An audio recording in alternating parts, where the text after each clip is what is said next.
નમસ્કાર દર્શક મિત્રો, રિયલ સમાચારમાં આપનું સ્વાગત છે। સમાચારોની શરૂઆત કરતા પહેલા એક નજર કરીએ આજના મુખ્ય સમાચાર પર। પાંડેસરામાં પાણીપુરી વિક્રેતાઓને ત્યાં તપાસ હાથ ધરવામાં આવી। સડેલા બટેકા અને અખાદ્ય તેલનો કરાયો નાશ। 9 જાન્યુઆરીથી સુવાલી દરિયા કિનારે ત્રિદિવસીય સુવાલી બીચ ફેસ્ટિવલનું થશે આયોજન। સુરતમાંથી ડ્રગ્સ બનાવતી ફેક્ટરી ઝડપાઈ। ક્રિસ્ટલ મેથ ડ્રગ્સ બનાવતા 3 આરોપીઓની ધરપકડ કરવામાં આવી। 70 લાખના સાયબર ફ્રોડ કેસમાં ભાઈ બહેનની ધરપકડ। ચીન કંબોડિયા સુધી કનેક્શન હોવાનું સામે આવ્યું। ગૃહમંત્રીના જન્મદિવસે હીરાબાનો ખમકાર ફાઉન્ડેશન દ્વારા 41,000 પુસ્તકો અને સાયબર જાગૃતિ પુસ્તકોનું વિતરણ કરવામાં આવશે। પરમ પૂજ્ય સંત શ્રી બજરંગદાસ બાપાની 49મી પુણ્યતિથિની સુરતમાં વિશેષ ઉજવણી કરવામાં આવી। સમાચાર વિગતે જોઈએ। સુરતમાં પાંડેસરા વિસ્તારમાં પાણીપુરી અને આલુપુરી બનાવવાના નામે ચાલતું ઝેરનું કારખાનું ઝડપાયું છે, જ્યાં ગટરની ગંદકી વચ્ચે લાખો લોકોના સ્વાસ્થ્ય સાથે છેડા ખુલ્લેઆમ થઈ રહ્યા છે। પાંડેસરાના ગુલશન નગરના 10થી વધુ ઘરોમાંથી સડેલા બટેકા, કાંદા, કપડામાં લપેટેલો માવો અને વારંવાર ગરમ કરવાથી ડામર જેવું કાળું થઈ પડેલું ઝેરી તેલ વાપરીને અખાદ્ય સામગ્રી તૈયાર કરવામાં આવે છે, જે આખા સુરત શહેરમાં સપ્લાય થતી હતી। ગાંધીનગર અને ઇન્દોરમાં ફાટી નીકળેલા રોગચાળા બાદ હરકતમાં આવેલ સુરત મહાનગરપાલિકાના આરોગ્ય અધિકારીની ટીમ આ સ્થળો પર ત્રાટકીને હજારો લીટર ખાદ્ય તેલ અને ક્વિન્ટલ મોઢે સડેલા બટાકાનો નાશ કરી જવાબદાર સામે આકરો દંડ અને કાયદેસરની કાર્યવાહી હાથ ધરી છે। પાંડેસરાના ગુલશન નગરમાં સવારના 6 વાગ્યાથી જ નરક જેવી ગંદકી વચ્ચે પાણીપુરી બનાવવાનું શરૂ થઈ જાય છે। જ્યાં મસાલો બને છે એનાથી માત્ર 20 મીટર દૂર ગટર વહી રહી છે અને આસપાસ ગંદકીનું એવું સામ્રાજ્ય છે ત્યાં શ્વાસ લેવો પણ મુશ્કેલ થઈ પડે છે। તપાસ દરમિયાન જોવા મળ્યું હતું કે તે પૂરીઓ વેચવા માટે રાખવામાં આવતી હતી તે ભેજ અને ગંદકીને કારણે સડી ગઈ હતી અને કાળી પડી ગઈ હતી। પૂરી તળવા માટે જે તેલનો ઉપયોગ કરવામાં આવતો હતો તે એટલી હદે બળી ગયું હતું કે તે ડામર જેટલું કાળું દેખાતું હતું। આવા ખાદ્ય તેલનો ઉપયોગ કેન્સર અને હૃદય રોગ જેવી ગંભીર બીમારીઓ નોતરી શકે છે। સુરતીઓની ફેવરિટ પૂરી બનાવવાની રીત પણ અહીં અત્યંત ઘૃણાસ્પદ હતી। જે બટાકા બાફવા માટે રખાયા હતા તે સડેલા અને ગંધાતા હતા। વધુમાં આ બટાકાનો માવો બનાવવા માટે જે કપડાનો ઉપયોગ થતો હતો તે અત્યંત મેલું ઘેલું અને ગંદુ પણ જોવા મળ્યું હતું, જે સુરતીઓના સ્વાસ્થ્ય સાથે છેડા હોવાનું સામે આવ્યું છે। જે તે કારણે જ આરોગ્ય વિભાગ દ્વારા તમામ બટેકાઓનો અને ખાદ્ય તેલનો નાશ કરવામાં આવ્યો છે।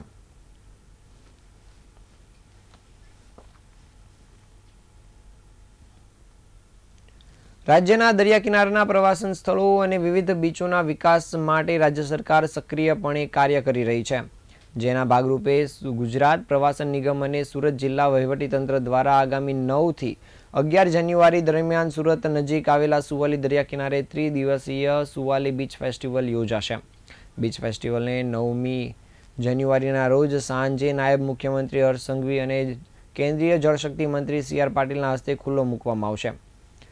84ના ધારાસભ્ય સંદીપભાઈ દેસાઈએ સર્કિટ હાઉસ ખાતે પ્રેસ કોન્ફરન્સ યોજીને આ અંગેની માહિતી પૂરી પાડી હતી। તેમણે જણાવ્યું હતું કે સુવાલી બીચનો પ્રવાસન સ્થળ તરીકે વિકાસ કરી દરિયાકાંઠાના પ્રવાસનને પ્રોત્સાહન મળે અને સ્થાનિક સ્તરે રોજગારીનું સર્જન થાય તથા પ્રવાસી સહેલાણીઓ મોટી સંખ્યામાં દરિયા કિનારાની મોજ માણે તેમજ વેચાણ સ્ટોલ ધારકોને તથા સ્થાનિકોને રોજીરોટી મળી રહે તે માટે રાજ્ય સરકાર અને જિલ્લા તાલુકા વહીવટીતંત્ર એ બીચ ફેસ્ટિવલનું આયોજન કરે છે, જેમાં નાણામંત્રી કનુભાઈ દેસાઈ, પ્રવાસન રાજ્યમંત્રી ડૉક્ટર જયરામભાઈ ગામિત, સાંસદ મુકેશભાઈ દલાલ, મેયર દક્ષેશભાઈ માવાણી, ધારાસભ્યો સહિતના પદાધિકારીઓ ઉપસ્થિત રહેશે।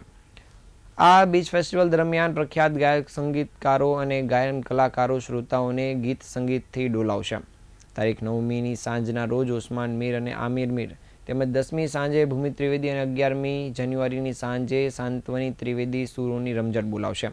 જ્યારે બીચ ફેસ્ટિવલમાં સાહસના શોખીન માટે અહીં એડવેન્ચર સ્પોર્ટ્સ રાખવામાં આવ્યા છે, તો ભાતીગળ વસ્તુઓના ચાહકો માટે હસ્તકલાની વસ્તુઓ અને વન વિભાગ તથા સખી મંડળોના સ્ટોલ્સ અને બાળકોના મનોરંજન માટે વિશેષ આયોજનો કરાયા છે।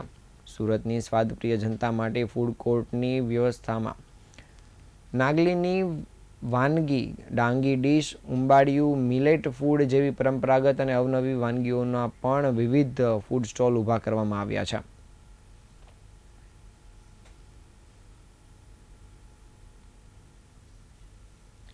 સુરતના પર્વતપાટિયા વિસ્તારમાં ફૂડ ટેસ્ટિંગ લેબની આડમાં ચાલતી high purity blue crystal mephedrone drugs ફેક્ટરીનો સુરત પોલીસ દ્વારા પર્દાફાશ કરવામાં આવ્યો છે. આંતરરાષ્ટ્રીય ડ્રગ્સ રેકેટનો આ હેઠળ પર્દાફાશ થયો છે અને લંડનમાં બેઠેલા માસ્ટરમાઇન્ડ જનક જાદાણીના ઇશારે કેમિસ્ટ્રીના માસ્ટર એવા સિનિયર કેમિસ્ટ અને ગ્રેજ્યુએટ યુવાનો દ્વારા તૈયાર કરાતું આ ઘાતક ડ્રગ્સ હાઈ પ્રોફાઇલ પાર્ટીઓમાં બ્લુ ક્રિસ્ટલ તરીકે જાણીતું હતું. પોલીસે સિનિયર કેમિસ્ટ સહિત 3 શખ્સની ધરપકડ કરી ડ્રગ્સ, કેમિકલ્સ અને સાધનો મળી કુલ 2,92,000નો મુદ્દામાલ જપ્ત કર્યો છે. તપાસમાં બહાર આવ્યું છે કે આ શિક્ષિત બુટલેગરોએ છેલ્લા 2 મહિનામાં 5 કિલોથી વધુ ડ્રગ્સ બનાવી સોશિયલ મીડિયાના માધ્યમથી લાખો રૂપિયામાં વેચી યુવાધનને બરબાદ કરવાનું કાવતરું ઘડ્યું છે. આ સમગ્ર પ્રકરણની શરૂઆત 1 જાન્યુઆરી 2024ના રોજ થઈ હતી, જ્યારે એસઓજીએ અમરોલી છાબરપાઠા રોડ પરથી 21 વર્ષીય જીલ ઠુમ્મરને 236 ગ્રામ એમડી ડ્રગ્સના મુદ્દામાલ સાથે ઝડપી પાડ્યો હતો. તેની કબૂલાતના આધારે પોલીસ તપાસના તાર પર્વતપાટિયા વેસુ કેનાલ રોડ પર આવેલા પોલારિયા શોપિંગ સેન્ટર સુધી પહોંચ્યા હતા. અહીં ડિક્રિયા ફૂડ એન્ડ ફાર્મા એનાલિટિકલ લેબોરેટરીમાં એસઓજીએ બાતમીના આધારે દોડા પાડ્યા હતા. લેબની અંદર તપાસ કરતા પોલીસને આધુનિક મશીનરી અને કેમિકલ્સ મળ્યા હતા, જેનો ઉપયોગ high purity crystal mephedrone drugs તૈયાર કરવા માટે કરવામાં આવતો હતો. ફૂડ ટેસ્ટિંગના નામે ચાલતી આ લેબ વાસ્તવમાં મોટું ડ્રગ્સ મેન્યુફેક્ચરિંગ યુનિટ હોવાનું પોલીસ તપાસમાં સામે આવ્યું છે. હાલ પોલીસે આ હેઠળ 3 આરોપીની ધરપકડ કરી આગળની સઘન તપાસ કામગીરી શરૂ કરી છે.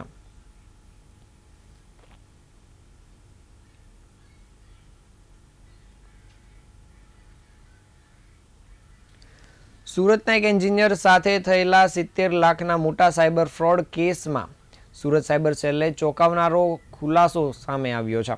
આ કેસમાં હૈદરાબાદમાં રહેતી 40 વર્ષીય શ્રદ્ધા અને તેના ભાઈ નીલકાંત ગજભીએની ધરપકડ કરવામાં આવી છે.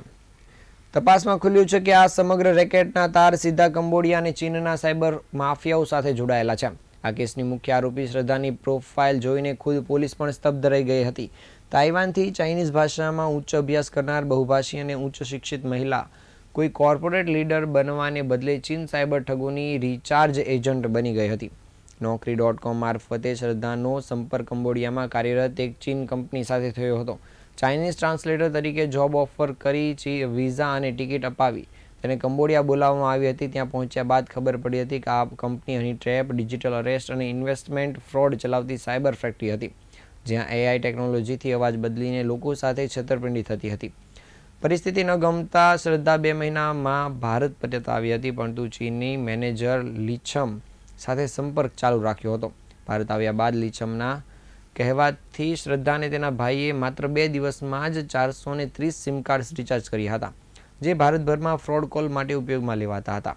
આ માટે પહેલા પૈસા સુરતના એન્જિનિયર અને સાથે થયેલી છેતરપિંડીના હોવાનું બહાર આવ્યું હતું.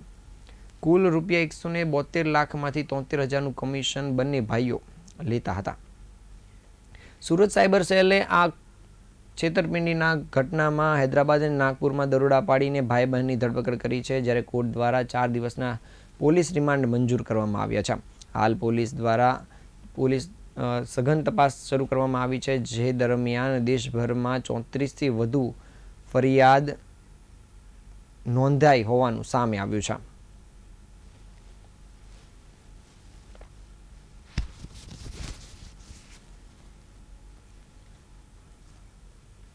8 જાન્યુઆરીના રોજ ગુજરાતના નાયબ મુખ્યમંત્રી હર્ષભાઈ સંઘવીના જન્મદિવસના શુભ અવસરે હીરાબાનો ખમકાર ફાઉન્ડેશન દ્વારા એક વિશાળ હિતકારી કાર્યક્રમનું આયોજન કરવામાં આવ્યું છે. સમાજમાં શિક્ષણ, જાગૃતિ અને સુરક્ષાની ભાવનાને પ્રોત્સાહન આપવાના ઉદ્દેશ સાથે આ કાર્યક્રમ અંતર્ગત કુલ 41,000 પુસ્તકોનું વિતરણ કરવામાં આવશે.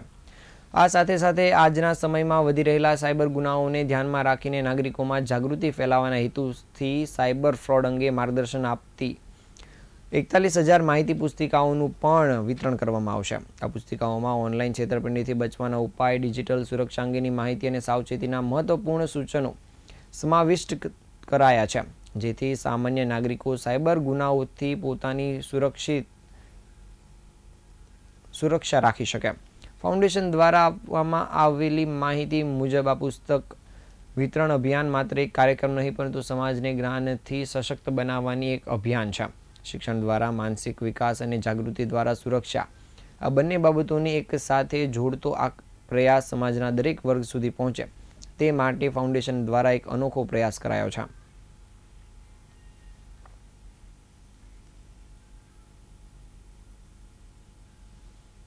પિયુષ દેસાઈ છે.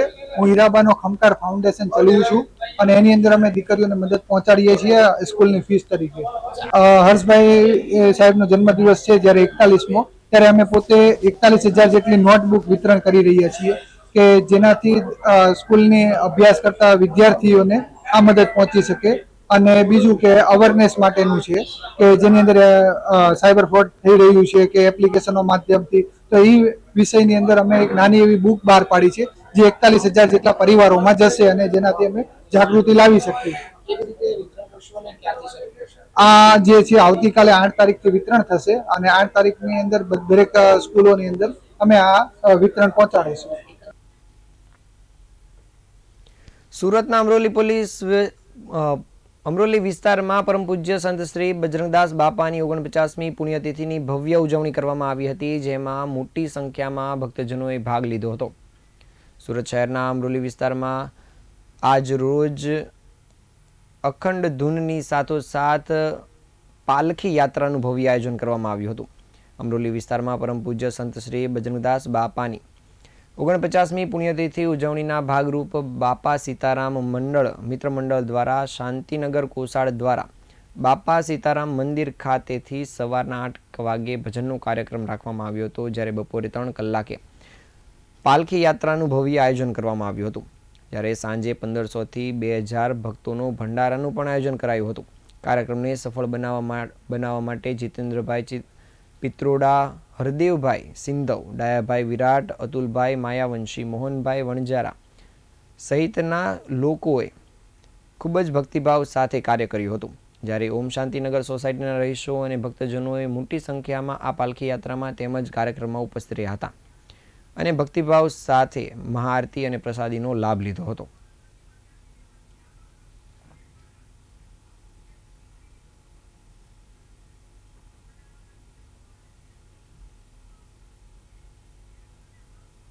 સોસાયટીમાં રજવાડી પાર્ટી પ્લોટ પાસે અમારી મટુલી આવેલી છે ને આજે બાપા સીતારામ ભગવાનની 49મી પુણ્યતિથિ ઉજવીએ છીએ.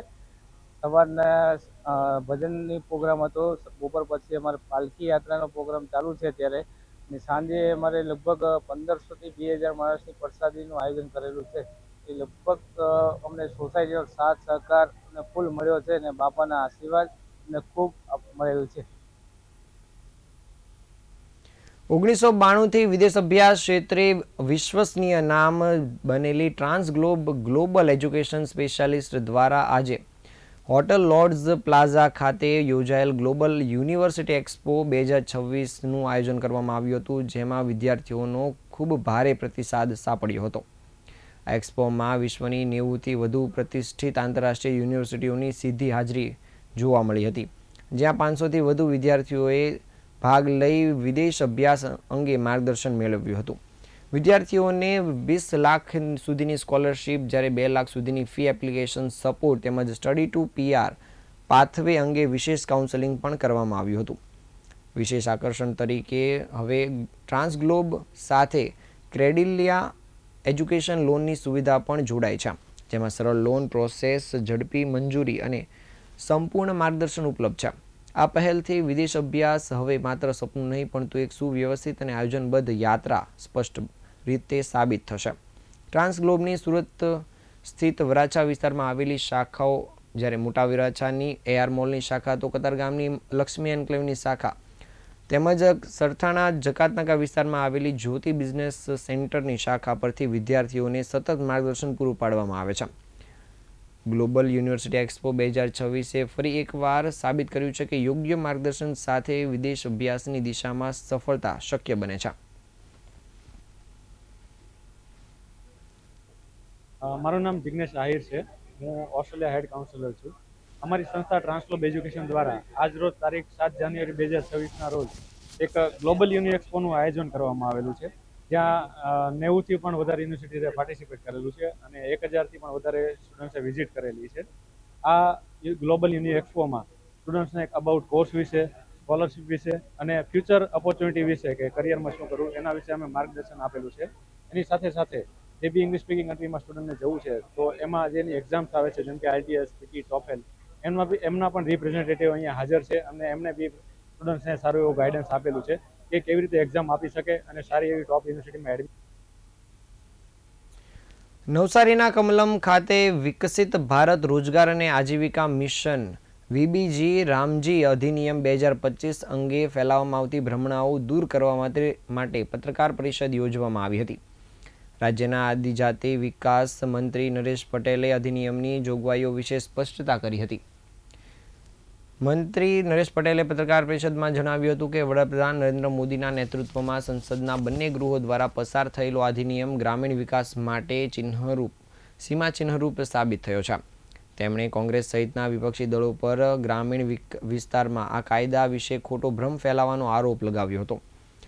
નવા અધિનિયમ હેઠળ રોજગારીના દિવસોમાં વધારો કરવામાં આવ્યો છે અને અત્યાર સુધી મનરેગા હેઠળ 100 દિવસનું કામ મળતું હતું, જે હવે વધારીને 125 દિવસ કરવામાં આવ્યું છે. જો નિર્ધારિત સમયમાં કામ ન મળે તો બેરોજગારી ભથ્થાની જોગવાઈ વધુ કડક બનાવવામાં આવી છે. ઉપરાંત મજૂરી ચૂકવવામાં વિલંબ થાય તો વધારાની રકમ ચૂકવવાની જોગવાઈ પણ અધિનિયમમાં છે. મંત્રી નરેશ પટેલે સ્પષ્ટતા કરી હતી કે યોજના કેન્દ્રથી ચાલશે તેવો ખોટો ભ્રમ છે. વાસ્તવમાં 50%થી વધુ કામો સીધા ગ્રામ પંચાયત દ્વારા જ અને અમલી કરવામાં આવશે, જેનાથી ગ્રામ પંચાયતની સ્વાયત્તતામાં વધારો થશે. આ યોજના હેઠળ મુખ્યત્વે 4 પ્રકારના કામો પર ભાર મૂકવામાં આવ્યો છે, જેમાં જળ સંરક્ષણ માટે તળાવો બનાવવા, ચેકડેમ બનાવવા તેમજ સ્ટોપ ડેમનું નિર્માણ. તે ઉપરાંત માળખાગત સુવિધાઓ જેવી કે શાળા, હોસ્પિટલ, આંગણવાડી અને પાકા રસ્તાઓનું નિર્માણ સામેલ છે. આજીવિકા વધારવા માટે સ્વસહાય જૂથોની બહેનો માટે સ્કિલ સેન્ટર, શેડ અને હાટની વ્યવસ્થા પણ કરવામાં આવશે. આ ઉપરાંત આપત્તિ વ્યવસ્થાપન માટે ડ્રેનેજ અને રિટેનિંગ વોલ જેવી સુવિધાઓ પણ વિકસાવવામાં આવશે.